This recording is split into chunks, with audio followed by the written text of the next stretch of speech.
कलयुग कहता है राजन, हमारे अंदर एक बहुत अच्छा गुण है, और वो गुण कौन सा है? वर्णन कर दिया, कली कर एक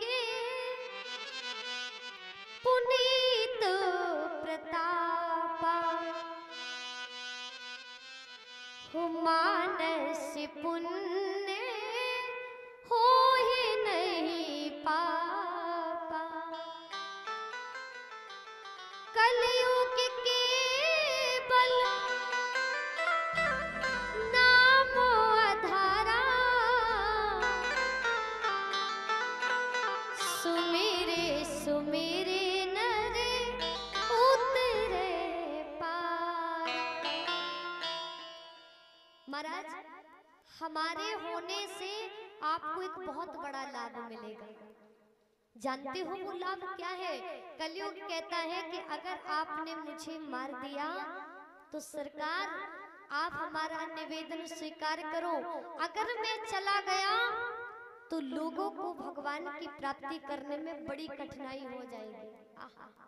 परीक्षित जी ने कहा बात तो सही है, क्योंकि विचार करिए महाराज, जो पुण्य त्रेता युग में, द्वापर युग में, सतयुग में नहीं मिलता है ना, वो पुण्य कलयुग में हम आपको थोड़ी सी भक्ति करने में प्राप्त हो जाता है।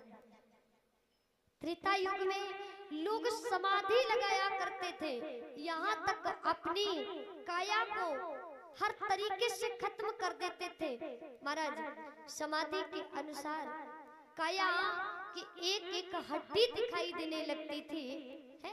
जिस मांस को चींटियां चुन जाती थी, तब भी भगवत प्राप्ति करना आसान नहीं था। लेकिन इस कलयुग में इतना आसान है कि कलयुग केवल नामो आधारा। जो फल त्रेता युग में, द्वापर युग में, सतयुग में घोर भक्ति करने से नहीं मिलता है, वो फल हम आपको कलयुग में भगवान का नाम लेने से ही प्राप्त हो जाता है। परीक्षित जी ने जो सुना, बोले बात तो सही है। अच्छा देखिए, बात इतनी है कि हम आप कलयुग में भगवान का नाम लेते रहे, पर आज के समय में लोगों के पास भगवान का नाम लेने के लिए भी टाइम नहीं है। किसी से कहो कितनी माला करते हो? देवी जी क्या करें, समय नहीं मिलता। कितनी भक्ति करते हो? अरे क्या करूं, घर का काम बहुत है, समय नहीं मिलता। कभी विचार किया है आप लोगों ने कि भगवान की भक्ति करने के लिए आपको समय नहीं मिलता? लेकिन सत्य बताना, किसी की बुराई करनी हो तो समय निकालना पड़ता है क्या? है? कहीं समाज में दुनिया का प्रपंच करना हो तो क्या समय निकालना पड़ता है? महाराज, देखती हूं मैं, जहां पर निंदा हो रही हो, जहां पर क्रूर कार्य हो रहे हो, और जिस जगह प्रपंच की वार्तालाप हो रही हो, जिस जगह झगड़ा हो रहा हो, उस जगह लोग सारा काम छोड़ करके देखने चले जाते हैं।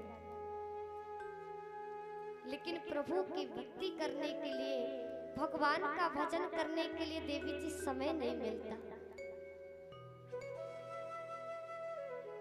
गोविंद के लिए भी समय निकालना पड़े तो इससे बड़ा दुर्विचार किसके मन में आ सकता है?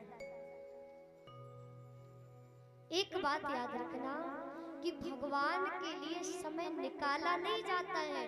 भगवान के लिए ये मन सदैव अगर प्रभु के चरणों में रम जाए ना, तो मैं गारंटी लेती हूँ कि वह ये नहीं कहेगा कि मेरे पास समय नहीं है। भक्त के लिए भगवान के चरणों में समय ना हो, ये हो ही नहीं सकता। यदि वो भक्त है तो जिस प्रकार